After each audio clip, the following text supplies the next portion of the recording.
Chapter 25. "Do you think I was afraid of Victor of Sochi?" he demanded. "Half a dozen ships.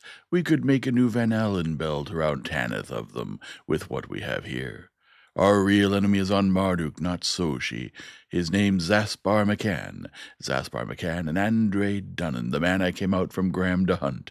They're in alliance, and I believe Dunnan is on Marduk himself now." The delegation who had come out from Graham in the yacht of the Duke of Biglersport were unimpressed. Marduk was only a name to them, one of the fabulous civilized old Federation planets no sword-worlder had ever seen.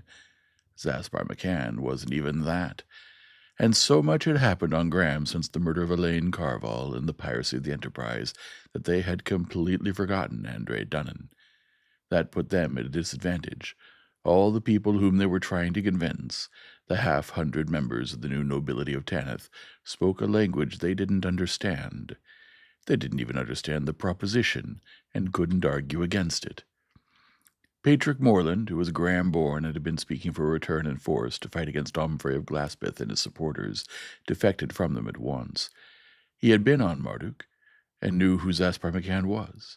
He had made friends with the Royal Navy officers and had been shocked to hear that they were now enemies. Manfred Ravallo and Bogue Valkenhayn, among the more articulate of the Raids O'Chittle Now party, snatched up the idea and seemed convinced that they'd thought of it themselves all along. Valkenhayn had been on Gimli and talked to Mardukan naval officers. Ravallo had brought Princess Bentrick to Tanith and heard her stories on the voyage. They began adducing arguments in support of Trask's thesis. Of course, Dunnan and McCann were in collusion. Who tipped Dunnan off that the Victrix would be on Audhomla? McCann. His spies of the Navy tipped him. What about the honest Horace? Wasn't McCann blocking any investigation about her? Why was Admiral Schefter retired as soon as McCann got into power? "Well, here, we don't know anything about this, Zaspar McCann," the confidential secretary and spokesman of the Duke of Biglersport began. "No, you don't," Otto Harkonnen told him. "I suggest you keep quiet and listen till you find out a little about him." "Why, I wouldn't be surprised if Dunnan was on Marduk all the time we were hunting for him," Valkenhayn said. Trask began to wonder. What would Hitler have done if he'd told one of his big lies, and then found it turning into the truth? Maybe McCann had been on Marduk. No, he couldn't have hidden half a dozen ships on a civilized planet, not even at the bottom of an ocean. "I wouldn't be surprised," Alvin Carford was shouting, "if Andre Dunnan was Zaspar McCann. I know he doesn't look like Dunnan. We all saw him on screen, but there is such a thing as plastic surgery." That was making the big lie just a trifle too big. Zaspar McCann was 6 inches shorter than Dunnan. There are some things no plastic surgery could do. Patrick Morland, who had known Dunnan and had seen McCann on screen, ought to have known that too, but he either didn't think of it or didn't want to weaken a case he had completely accepted. "As far as I can find out, nobody even heard of McCann till about 5 years ago. That would be about the time Dunnan would have arrived on Marduk," he said. By this time, the big room in which they were meeting had become a babel of voices, everybody trying to convince everybody else that they'd known it all along. Then the Back to Graham party received its coup de grace. Lothar Fail, to whom the emissaries of Duke Joris had looked for their strongest support, went over.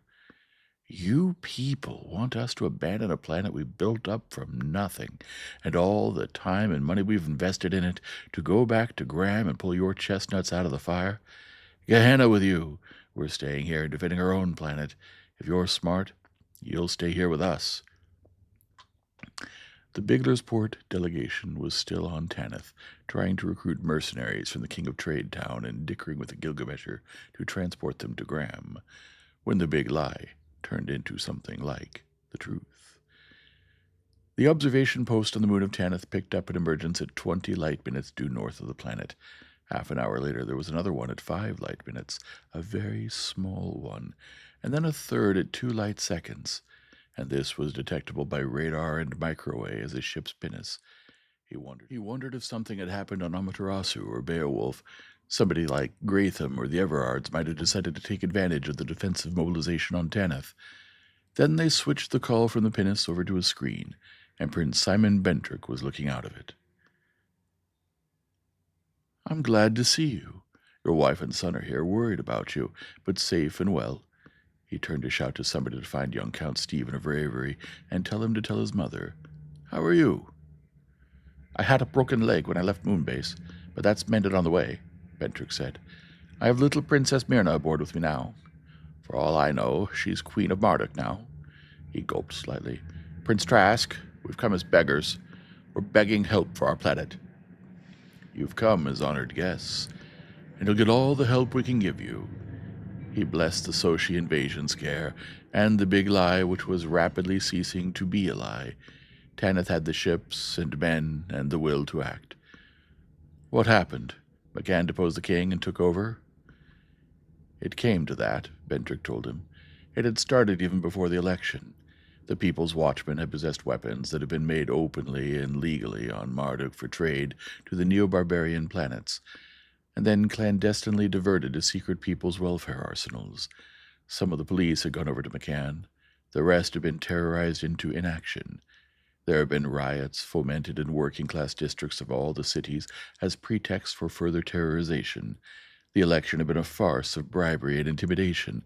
Even so, McCann's party had failed of a complete majority in the Chamber of Representatives and had been compelled to patch up a shady coalition in order to elect a favorable Chamber of Delegates. And, of course, they elected McCann Chancellor. That did it, Bentrick said. All the opposition leaders in the Chamber of Representatives have been arrested on all kinds of ridiculous charges. Sex crimes, receiving bribes, being in the pay of foreign powers. Nothing too absurd. Then they rammed through a law empowering the Chancellor to fill vacancies in the Chamber of Representatives by appointment. Why did the Crown Prince lend himself to a thing like that? He hoped that he could exercise some control. The royal family is an almost holy symbol to the people. Even McCann was forced to pretend loyalty to the king and the Crown Prince. It didn't work. He played right into McCann's hands. What happened? The Crown Prince had been assassinated. The assassin, an unknown man believed to be a Gilgamesher, had been shot to death by People's Watchmen guarding Prince Edvard at once. Immediately McCann had seized the royal palace to protect the king, and immediately there had been massacres by People's Watchmen everywhere. The Mardukan planetary army had ceased to exist. McCann's story was that there had been a military plot against the king and the government. Scattered over the planet in small detachments, the army had been wiped out in 2 nights and a day. Now McCann was recruiting it up again, exclusively from the People's Welfare Party. "You weren't just sitting on your hands, were you?" "Oh, no," Bentrick replied.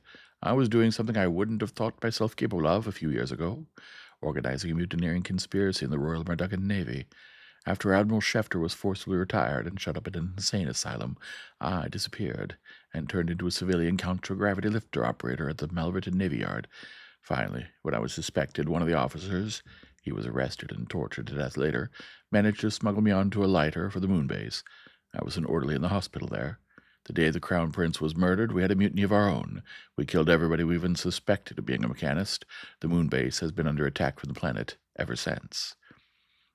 There was a stir behind him. Turning, he saw Princess Bentrick and the boy enter the room. He rose. "We'll talk about this later. There are some people here." He motioned them forward and turned away, shooing everybody else out of the room. The news was all over Rivington, and then all over Tanith, while the pinnace was still coming down. There was a crowd at the spaceport, staring as the little craft, with its blazon of the crowned and planet-throned dragon, settled onto its landing legs, and reporters of the Tanith News Service with their screen pickups.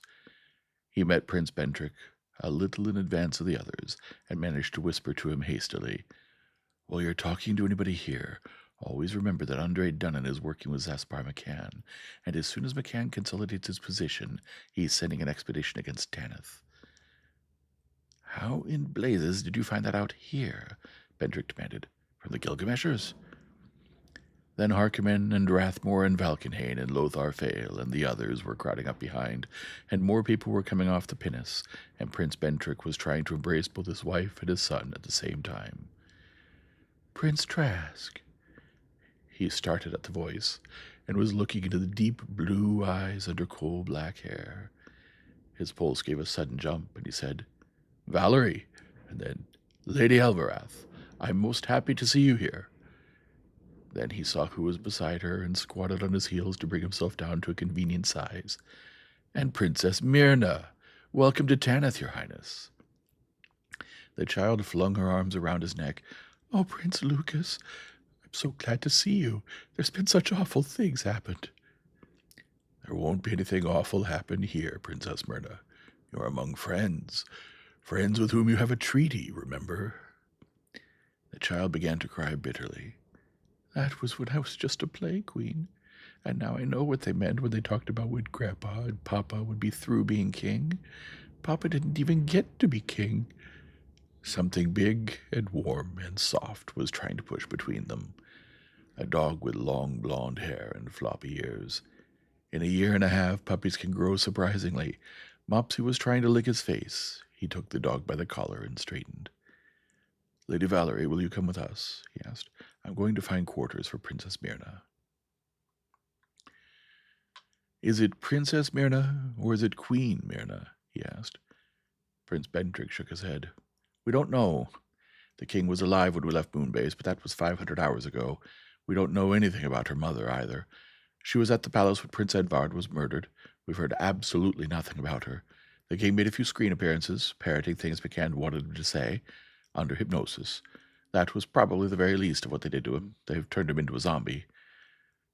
Well, how did Myrna get to Moonbase? That was Lady Valerie, as much as anybody else. She and Sir Thomas Cobley and Captain Rayner. They armed the servants of Cragdale with hunting rifles and everything else they could scrape up, captured Prince Edvard's space yacht, and took off in her. Took a couple of hits from ground batteries getting off, and from ships around Moonbase getting in. Ships of the Royal Mardukan Navy, he added furiously. The pinnace in which they had made the trip to Tanith had taken a few hits, too, running the blockade. Not many. Her captain had thrown into hyperspace almost at once.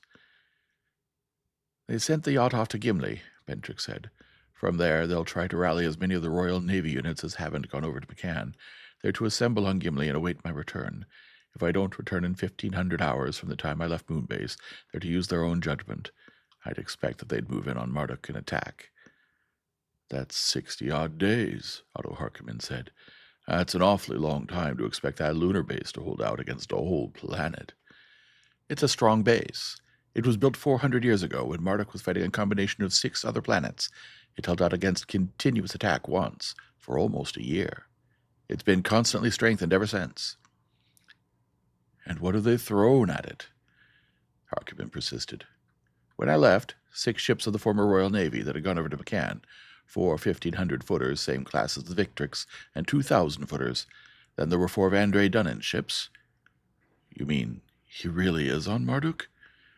I thought you knew that, and I was wondering how you'd found out.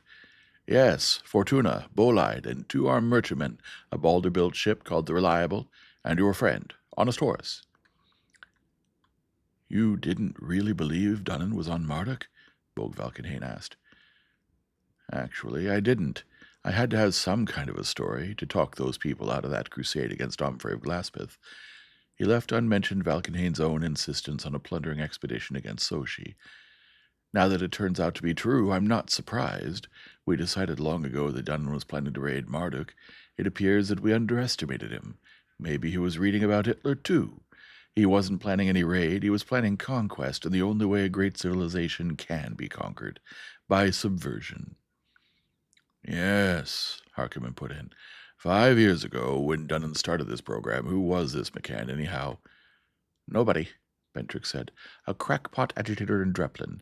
He had a coven of fellow crackpots who met in the back room of a saloon and had their office in a cigar box. The next year he had a suite of offices and was buying time on a couple of telecasts. The year after that, he had 3 telecast stations of his own and was holding rallies and meetings of thousands of people, and so on, upward. Yes. Dunnan financed him and moved him behind him, the same way McCann moved in behind the king, and Dunnan will have him shot the way he had Prince Edvard shot, and use the murder as a pretext to liquidate his personal followers. And then he'll own Marduk, and we'll have the Mardukan Navy coming out of hyperspace on Tanith, Valkenhayn added. So we go to Marduk and smash him now, while he's still little enough to smash. There have been a few who had wanted to do that about Hitler, and a great many later, who had regretted that it hadn't been done.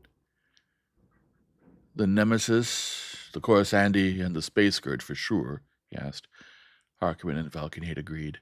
Valkenade thought the Viking's gift of Beowulf would go along, and Harkonnen was almost sure of the Black Star and Queen Flavia.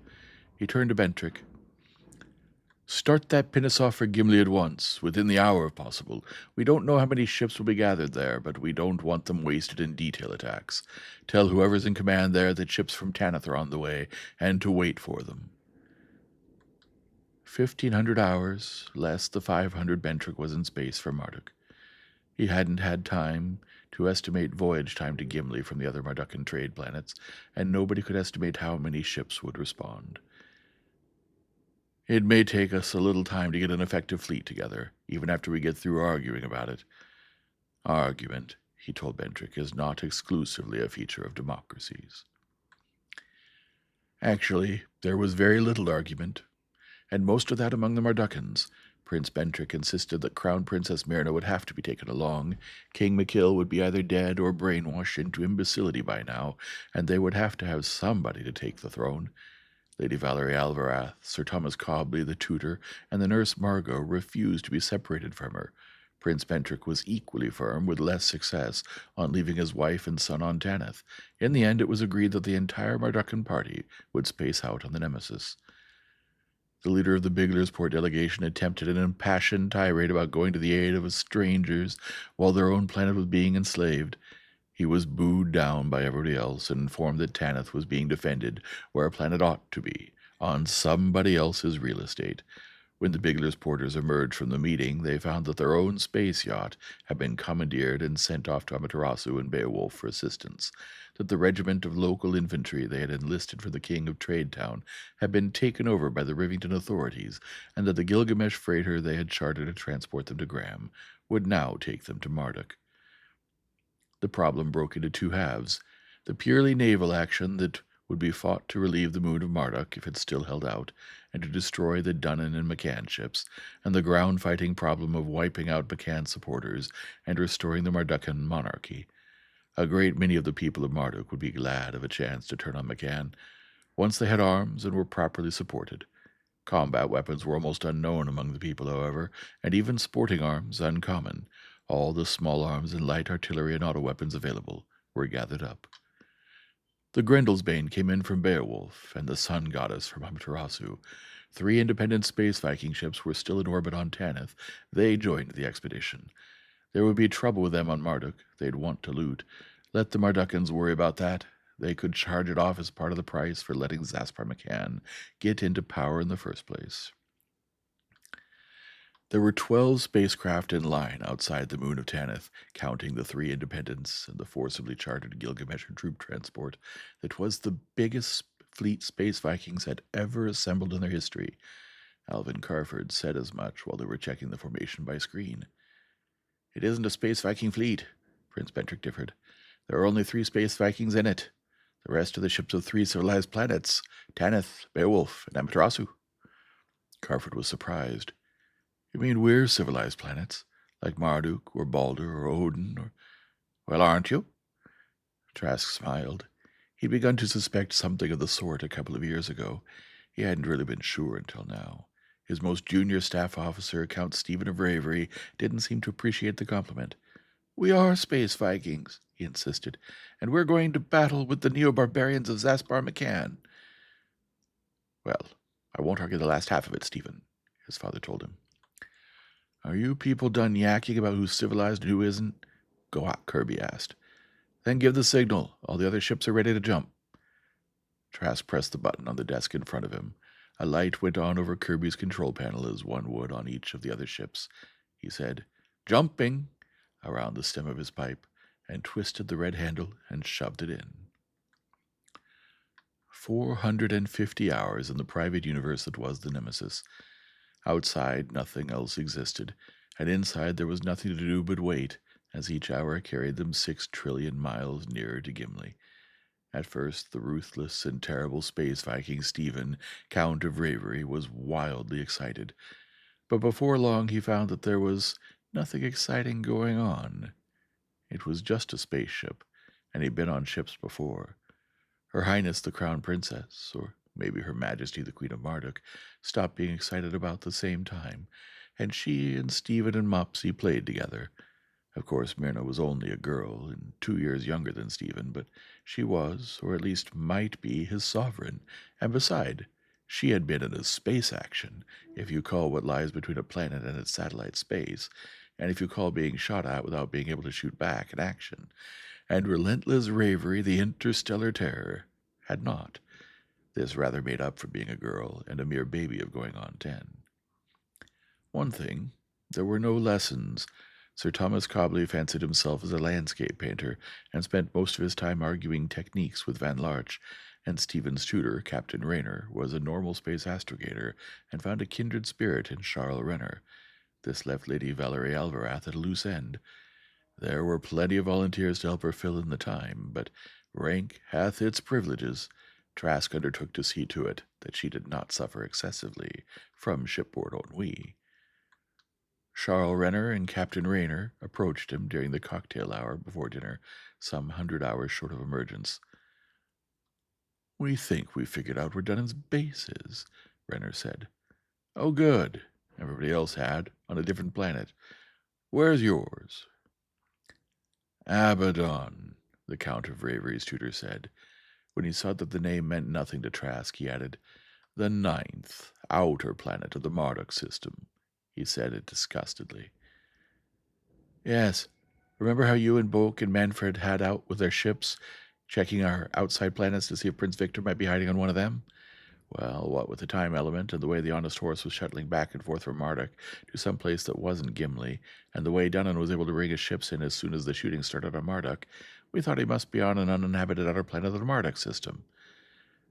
"I don't know why we never thought of that ourselves," Rainier put in.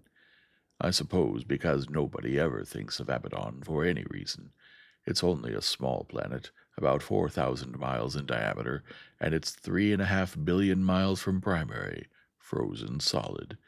It would take almost a year to get to it on Abbott Drive, and if your ship has Dillingham's, why not take a little longer and go to a good planet? So nobody bothered with Abaddon." But for Dunnan's purpose, it would be perfect. He called Prince Bentrick and Alvin Carford to him. They found the idea instantly convincing. They talked about it through dinner and held a general discussion afterward. Even Gwat Kirby, the ship's pessimist, could find no objection to it. Trask and Bentrick began at once making battle plans. Carford wondered if they hadn't better wait till they got to Gimli and discuss it with the others.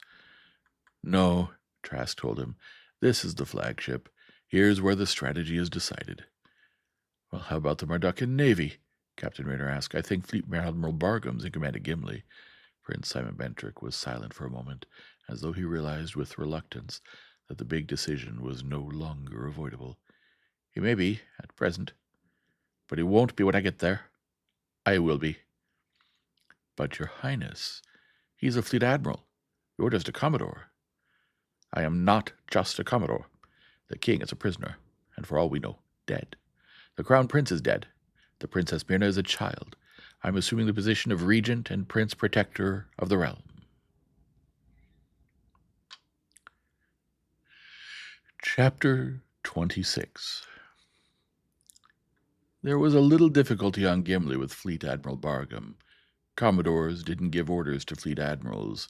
Well, maybe regents did, but who gave Prince Bentrick authority to call himself regent? Regents were elected by the Chamber of Delegates on nomination of the Chancellor. "That Zaspar McCann and his stooges you're talking about?" Bentrick laughed. "Well, the Constitution—" He thought better of that, before somebody asked him what Constitution. "Well, a regent has to be chosen by election. Even members of the royal family can't just make themselves regent by saying they are. I can. I just have. And I don't think there are going to be many more elections, at least for the present. Not till we make sure the people of Marduk can be trusted with the control of the government." Well, the pinnace from Moon Base reported that there were 6 Royal Navy battleships and 4 other craft attacking them, Bargham objected. "I only have 4 ships here. I sent for the ones on the other trade planets, but I haven't heard from any of them. We can't go there with only 4 ships." 16 ships, Bentrick corrected. "No, 15, and 1 Gilgamesher we're using for a troop ship. I think that's enough." You'll remain here on Gimli in any case, Admiral. As soon as the other ships come in, you'll follow to Marduk with them. I'm now holding a meeting aboard the Tanish flagship Nemesis. I want your ship commanders aboard immediately. I'm not including you, because you're remaining here to bring up the latecomers, and as soon as this meeting is over, we're spacing out. Actually, they spaced out sooner. The meeting lasted the whole 350 hours to Abaddon. A ship's captain, if he has a good exec, as all of them had, needs only sit at his command desk and look important while the ship is going into and emerging from a long jump. The rest of the time he can study ancient history or whatever his shipboard hobby is. Rather than waste 350 hours of precious time, each captain turned his ship over to his exec and remained aboard the Nemesis.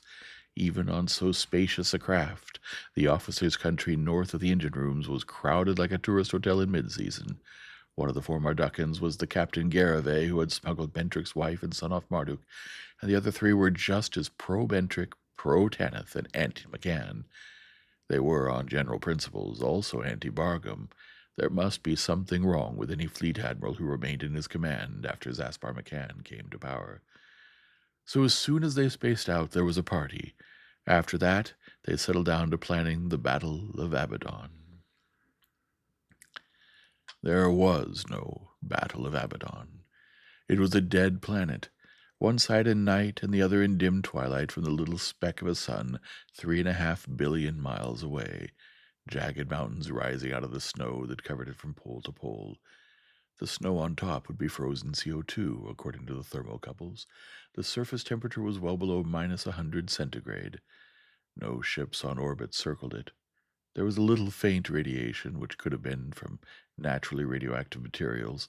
There was no electrical discharge detectable. There was considerable bad language in the command room in the Nemesis. The captains of the other ships were screening in, wanting to know what to do. Go on in, Trask told them. Englobe the planet and go down to within a mile if necessary. They could be hiding somewhere on it. Well, they're not hiding at the bottom of an ocean, that's for sure, somebody said. It was one of those feeble jokes at which everybody laughs because nothing else is laughable about the situation. Finally, they found it, at the North Pole, which was no colder than anywhere else on the planet. First, radiation leakage, the sort that would come from a closed-down nuclear power plant. Then a modicum of electrical discharge. Finally, the telescopic screens picked up the spaceport, a huge oval amphitheater excavated out of a valley between two jagged mountain ranges. The language in the command room was just as bad, but the tone had changed. It was surprising what a wide range of emotions could be expressed by a few simple blasphemies and obscenities.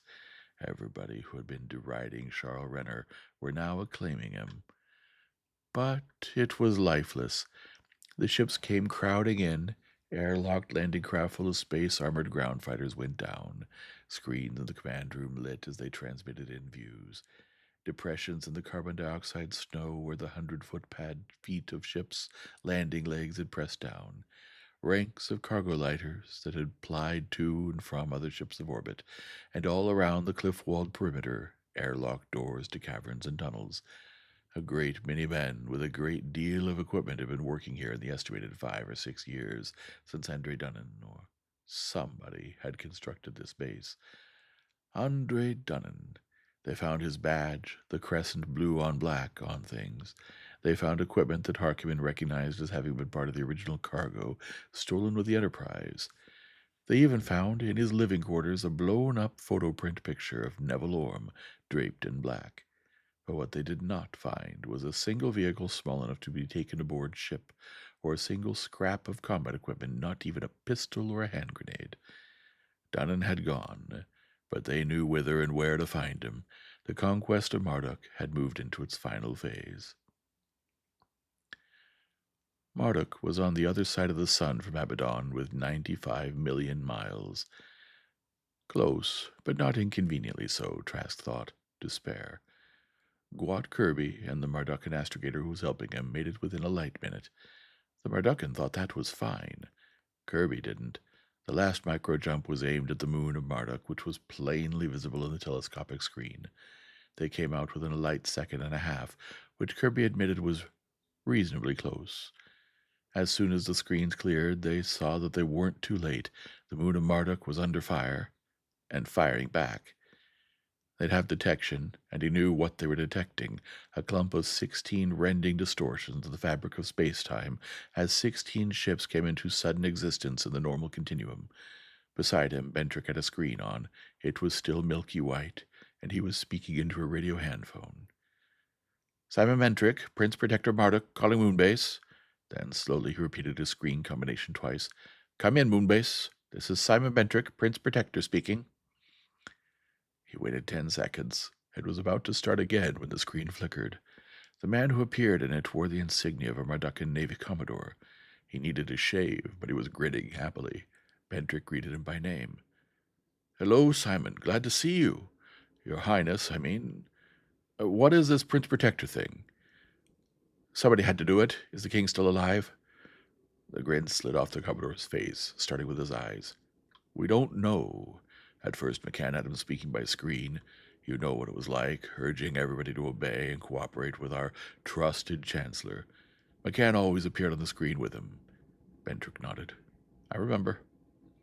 Before you left, McCann kept quiet and let the king make the speech. After a while, the king wasn't able to speak coherently. He'd stammer and repeat. So then McCann did all the talking. They couldn't even depend on him to parrot what they were giving him with an earplug phone. Then he stopped appearing entirely. I suppose there were physical symptoms they couldn't allow to be seen. Bentrick was cursing horribly under his breath. The officer at Moonbase nodded. "I hope for his sake that he is dead." "Poor Goodman McKill," Bentrick was saying. "So do I." Trask agreed mentally. The Commodore Moonbase was still talking. "We got 2 more Renegade RMN ships within 100 hours after you left." He named them. "And we got one of Dunnan's ships, the Fortuna. We blew out the Malverton Navy Yard. They're still using the Antarctic Naval Base, but we've knocked out a good deal of that. We got the Honest Horse. They made 2 attempts to land on us and lost a couple of ships. 800 hours ago, they were joined by the rest of Dunnan's fleet, 5 ships. They made a landing on Malverton while it was turned away from us. McCann announced that they were R-Men units from the trade planets that had joined him. I suppose the planetside public swallowed that. He also announced that their commander, Admiral Dunnan, was in command of the People's Armed Forces. Dunnan's ground fighters would be in control of Malverton. By now, the odds were that McCann was as much his prisoner as King McKill VIII had been McCann's. "So Dunnan has conquered Marduk. All he has to do now is make it stick," he said. "I see 4 ships off Moonbase. How many more have they?" "These are the Bolide and Eclipse, Dunnan ships, and former Royal Mardukan Navy ships Champion and Guardian.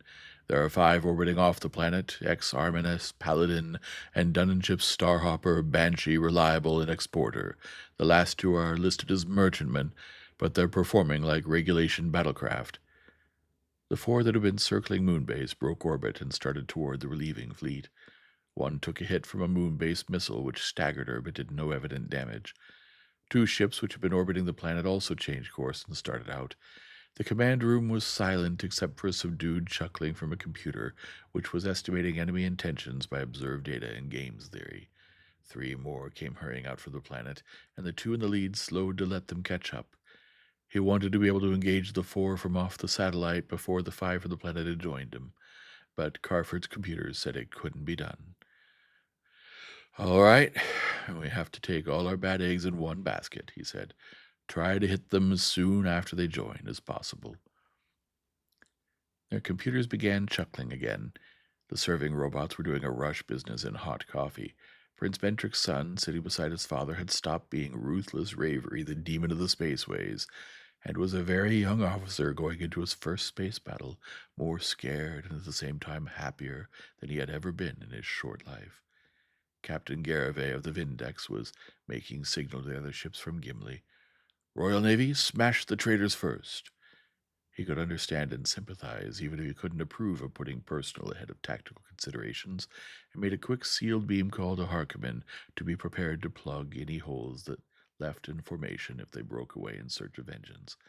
He also ordered the Black Star and the Sun Goddess to shepherd the lightly armed, troop-crammed Gilgamesh freighter out of danger.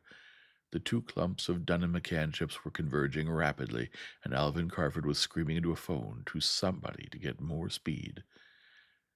At 1,000 miles, the missiles started going out, and the two groups of ships, 4 and 5, were equidistant from each other and from the Allied fleets at the points of a triangle that was growing smaller by the second. The first fire globes of intercepted missiles spread from their seeds a brief white light. A red light flashed on the damage board. An enemy ship took a hit. The captain of the Queen Flavia was on a screen saying that his ship was heavily damaged. 3 ships bearing the Mardukan, Dragon, and Planet circled madly around each other at what looked like, in the screen, just over pistol range, 2 of them firing into the third, which was replying desperately. The third one blew up, and somebody was yelling out of a screen speaker, "Scratch one traitor!"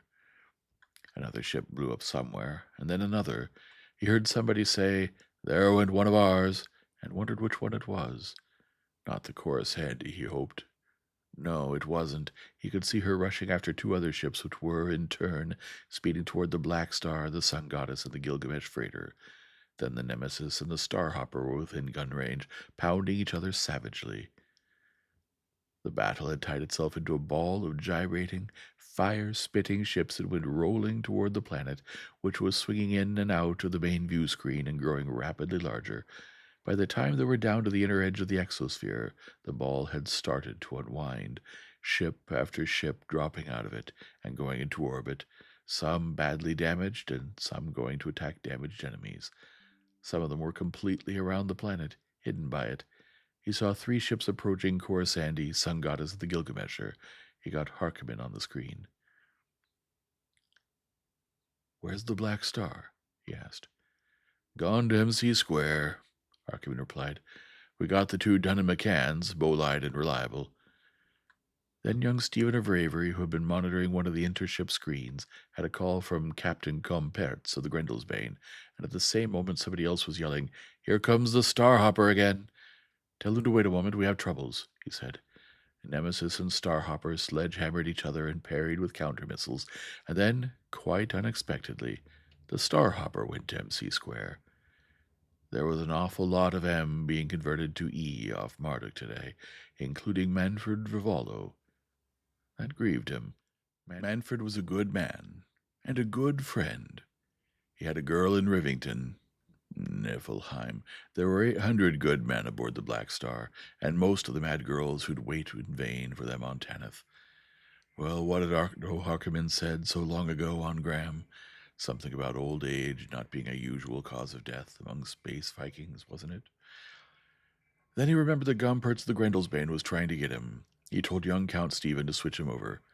"We just lost one of our Mardukans," Gompertz told him, in his staccato Beowulf accent.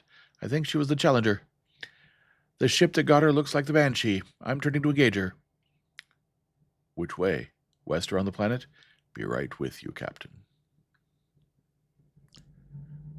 Chapter 27. It was like finishing a word puzzle. You sit staring at it, looking for more spaces to print letters into, and suddenly you realize that there are no more, that the puzzle is done. That was how the space battle of Marduk, the battle off Marduk, ended. Suddenly there were no more colored fire globes, opening and fading. No more missiles coming, no more enemy ships to throw missiles at. Now it was time to take account of his own ships, and then begin thinking about the battle on Marduk. The Black Star was gone.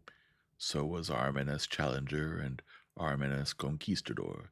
Space Skirt was badly hammered, worse than after the Beowulf raid, Bogvalkenane said. The Viking's gift was heavily damaged too, and so was the Chorus Handy, and so, from the looks of the damage board, was the Nemesis. And 3 ships were missing, the 3 independent space Vikings, Harpy, Curse of Kagan, and Roger Van Morville Esserthan's Damn Thing. Prince Bentrick frowned over that. "I can't think that all 3 of those ships would have been destroyed without anybody seeing it happen." "Neither can I. But I can think that all those ships broke out of the battle together and headed in for the planet. They didn't come here to liberate Marduk. They came here to fill their cargo holds. I only hope the people they're robbing all voted the McCann ticket at the last election." A crumb of comfort occurred to him, and he passed it on. "The only people who are armed to resist them will be McCann's stormtroops and Dunnan's pirates. They'll be the ones to get killed." "We don't want any more killing then." Prince Simon broke off suddenly. I'm beginning to talk like His late Highness Crown Prince Edvard, he said. He didn't want bloodshed either, and look whose blood was shed. If they're doing what you think they are, I'm afraid we'll have to kill a few of your space Vikings, too. They aren't my space Vikings. He was a little surprised to find that, after almost 8 years of bearing the name himself, he was using it as an other people label. Well, why not? He was the ruler of the civilized planet of Tanith, wasn't he? But let's not start fighting them till the main war's over. Those 3 shiploads are no worse than a bad cold. McCann and Dunnan are the plague. It would still take 4 hours to get down in a spiral of deceleration. They started the telecast, which had been filmed and taped on the voyage from Gimli. The Prince Protector Simon Bentrick spoke. The illegal rule of the Traitor McCann was ended. His deluded followers were advised to return to their allegiance to the crown. The People's Watchmen were ordered to surrender their arms and disband. In localities where they refused, the loyal people were called upon to cooperate with the legitimate armed forces of the crown in exterminating them, and would be furnished arms as soon as possible. Little Princess Myrna spoke. If my grandfather is still alive, he is your king. If he is not, I am your queen, and until I'm old enough to rule in my own right, I accept Prince Simon as regent and protector of the realm, and I call on all of you to obey him as I will. You didn't say anything about representative government or democracy or the Constitution, Trask mentioned, and I noticed the use of the word rule instead of reign. That's right, the self-proclaimed Prince Protector said. There's something wrong with democracy. If there weren't, it couldn't be overthrown by people like McCann, attacking it from within by democratic procedures. I don't think it's fundamentally unworkable. I think it just has a few of what engineers call bugs. It's not safe to run a defective machine until you learn the defects and remedy them. Well, I hope you don't think our sword world feudalism doesn't have bugs. He gave examples and then quoted Otto Harkman about barbarism spreading downward from the top instead of upward from the bottom. It may just be, he added, that there is something fundamentally unworkable about government itself, as long as Homo sapiens terror is a wild animal, which he has always been and always will be, until he evolves into something different in 1,000,000 or so years. Maybe a workable system of government is a political science impossibility, just as transmutation of elements was a physical science impossibility, as long as they tried to do it by chemical means. Then we'll just have to make it work the best way we can. And when it breaks down, hope the next try will work a little better for a little longer, Bentrick said. Malverton grew in the telescopic screens as they came down. The Navy spaceport, where Trask had landed almost 2 years ago, was in wreckage, sprinkled with damaged ships that had been blasted on the ground and slagged by thermonuclear fires. There was fighting in the air all over the city proper, on building tops, on the ground, and in the air. That would be the damn thing, Harpy, Curse of Cog, and Space Vikings. The royal palace was the center of one of half a dozen swirls of battle that had condensed out of the general skirmishing. Patrick Moreland started for it with the first wave of ground fighters from the Nemesis. The Gilgamesh freighter, like most of her ilk, had huge cargo ports all around. These began opening and disgorging a swarm of everything from landing craft and 100-foot airboats to one-man air cavalry single mounts. The top landing stages and terraces of the palace were almost obscured by the flashes of autocannon shells and the smoke and dust of projectiles. Then the first vehicles landed, the firing from the air stopped, and men fanned out as skirmishers, occasionally firing with small arms. Trask and Bentrick were in the armory off the vehicle bay, putting on combat equipment, when the 12-year-old Count of Ravery joined them and began rummaging for weapons and a helmet. "You're not going," his father told him. "I'll have enough to worry about taking care of myself." That was the wrong approach. Trask interrupted. "You're to stay aboard, Count," he said.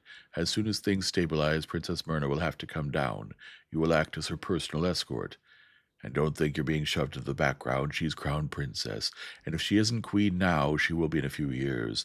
Escorting her now will be the foundation of your naval career. There isn't a young officer in the Royal Navy who wouldn't trade places with you."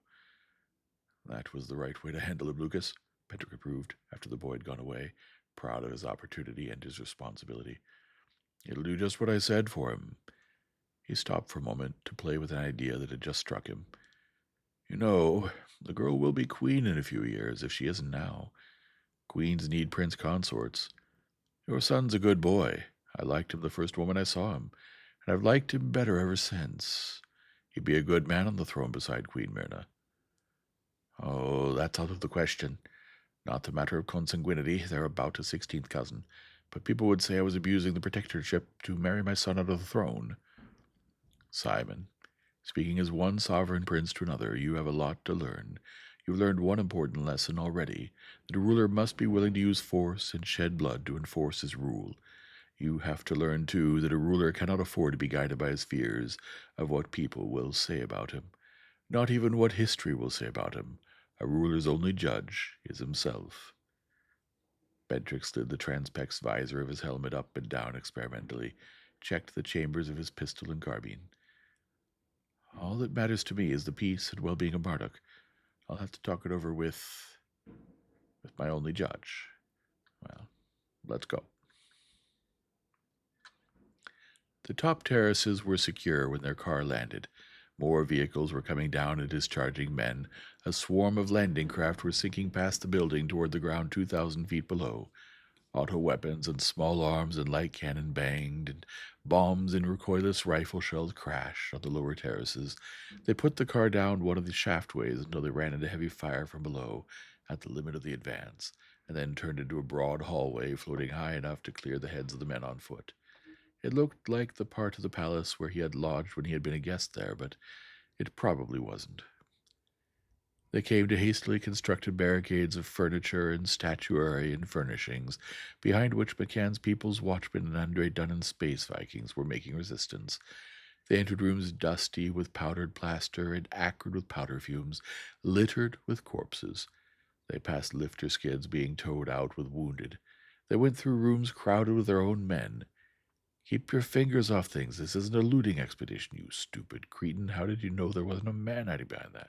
In one huge room, ballroom or concert room or something, there were prisoners herded, and men from the Nemesis were setting up polyencephalographic veridicators, sturdy chairs with wires and adjustable helmets and translucent globes mounted over them. A couple of Moreland's men were hustling a People's Watchman to one and strapping him into a chair. You know what this is, don't you? One of them was saying. This is a veridicator. That globe will light blue. The moment you try to lie to us, it'll turn red. And the moment it turns red, I'm going to hammer your teeth down your throat with the butt of this pistol. Have you found out anything about the king yet? Bentrick asked him. He turned. No. Nobody we've questioned so far knows anything later than a month ago about him. He just disappeared. He was going to say something else, saw Bentrick's face, and changed his mind. He's dead, Bentrick said dully. They tortured him and brainwashed him and used him as a ventriloquist dummy on the screen as long as they could. When they couldn't let the people see him anymore, they stuffed him into a converter. They did find Zaspar McCann hours later. Maybe he could have told them something if he had been alive, but he and a few of his fanatical followers had barricaded themselves in the throne room and died trying to defend it. They found McCann on the throne, the top of his head blown away, a pistol death-gripped in his hand, and the great crown lying on the floor, the velvet inner cap bullet-pierced and splattered with blood and brain tissue. Prince Bentrick picked it up and looked at it disgustedly. We'll have to have something done about that, he said. I really didn't think he'd do just this. I thought he wanted to abolish the throne, not sit on it.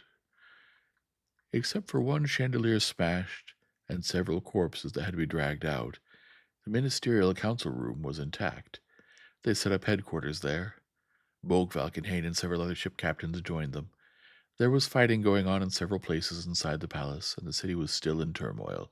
Somebody managed to get in touch with the captains of the Damn Thing, the Harpy, and the Curse of Goggin, and bring them to the palace. Trask attempted to reason with them, to no avail. Prince Trask, you're my friend, and you've always dealt fairly with me, Roger Van Morvalesteson said. But you know just how far any Space Viking captain can control his crew. These men didn't come here to correct the political mistakes of Marduk. They came here for what they could haul away. I could get myself killed trying to stop them now. I wouldn't even try, the captain of the Curse of Coggin put in. I came here for what I could make out of this planet myself. You can try to stop them, said the captain of the Harpy. You'll find it even harder than what you're doing now. Trask looked at some of the reports that had come in from elsewhere on the planet. Harkerman had landed on one of the big cities to the east, and the people had risen against McCann's local bosses and were helping wipe out the People's Watchmen with arms they had been furnished. Valkenhayn's exec had landed on a large concentration camp where close to 10,000 of McCann's political enemies had been penned. He had distributed all his available weapons and was calling for more. Gompertz of the Grendelsbane was at Dreplin. He reported just the reverse. The people there had risen in support of McCann's regime, and he wanted authorization to use nuclear weapons against them. "Could you talk your people into going to some other city?" Trask asked. "We have a city for you. Big industrial center. It ought to be fine looting. Dreplin." "The people there are Mardukan subjects, too," Pendrick began. Then he shrugged. "It's not what we'd like to do, it's what we have to. By all means, gentlemen, take your men to Dreplin, and nobody will object to anything you do. And when you have that place looted out, try Abaddon. You were aground there, Captain Esterson. You know what all done and left there." "A couple of space Vikings. No, Royal Army of Tanith men brought in the old woman, dirty, in rags, almost exhausted. She wants to talk to Prince Bentrick, won't talk to anybody else, says she knows where the king is." Bentrick rose quickly, brought her to a chair, poured a glass of wine for her. "He's still alive, Your Highness. The Crown Prince Melanie and I'm sorry, Your Highness, Dowager Crown Princess, have been taking care of him the best way we could. If you'll only come quickly." Mikhail VIII, planetary king of Marduk, lay on a pallet of filthy bedding on the floor of a narrow room behind a mass energy converter which disposed of the rubbish and sewage and generated power for some of the fixed equipment on one of the middle floors of the east wing of the palace. There was a bucket of water, and on a rough wooden bench lay a cloth-wrapped bundle of food. A woman, haggard and disheveled, wearing a suit of greasy mechanic's coveralls and nothing else, squatted beside him. The Crown Princess Melanie, whom Trask remembered as the charming and gracious hostess of Cragdale. She tried to rise, and staggered. "Prince Bentrick, and it's Prince Trask of Traneth," she cried. "Just hurry, get him out of here, and to where he can be taken care of, please." Then she sat down again on the floor and fell over, unconscious. They couldn't get the story. The Princess Melanie had collapsed completely. Her companion, another noblewoman of the court, could only ramble disconnectedly, and the king merely lay, bathed and fed in a clean bed, and looked up at them wonderingly, as though nothing he saw or heard conveyed any meaning to him. The doctors could do nothing. "He has no mind. No more mind than a newborn baby. We can keep him alive. I don't know how long. That's our professional duty, but it's no kindness to His Majesty." The little pockets of resistance of the palace were wiped out through the next morning and afternoon, all but one far underground below the main power plant. They tried sleep gas. The defenders had blowers and sent it back at them. They tried blasting. There was a limit to what the fabric of the building would stand, and nobody knew how long it would take to starve them out. On the third day, a man crawled out, pushing a white shirt tied to the barrel of a carbine ahead of him. "Is Prince Lucas Trask of Tanith here?" he asked. "I won't speak to anybody else." They brought Trask quickly. All that was visible of the other man was the carbine barrel and the white shirt. When Trask called to him, he raised his head above the rubble behind which he was hiding. "Prince Trask, we have Andre Dunnan here. He was leading us, but now we've disarmed him and are holding him. If we turn him over to you, will you let us go? If you all come out unarmed and bring Dunnan with you, I promise you the rest of you will be let outside this building and allowed to go away unharmed." "All right, we'll be calling out in a minute." The man raised his voice. "It's agreed," he called. "Bring him out." There were fewer than 200 of them. Some wore the uniforms of high officers of the People's Watchmen or of People's Welfare Party functionaries. A few wore the heavily braided short jackets of space Viking officers.